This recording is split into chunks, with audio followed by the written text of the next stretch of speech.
Hi, in this video, I'm going to show you how you can change the letter case in Google Docs. So basically, there are three different cases in Google Docs that you can try. Those are title case, uppercase, and lowercase. So let me give you an example on how you can apply that to your document.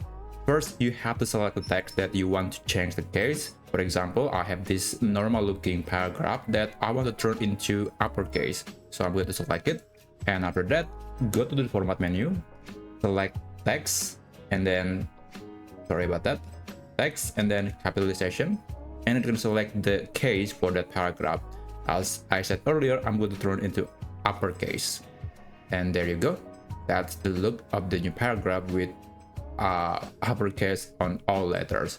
So yeah, there's another paragraph below it, so I'm going to turn this into lowercase. For example, let's go to format again, text, capitalization, and lowercase.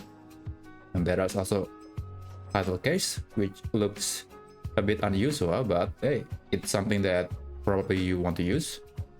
And there you go. That's basically how you can change the letter case in Google Docs. I hope you find this video helpful, and I'll see you on the next video.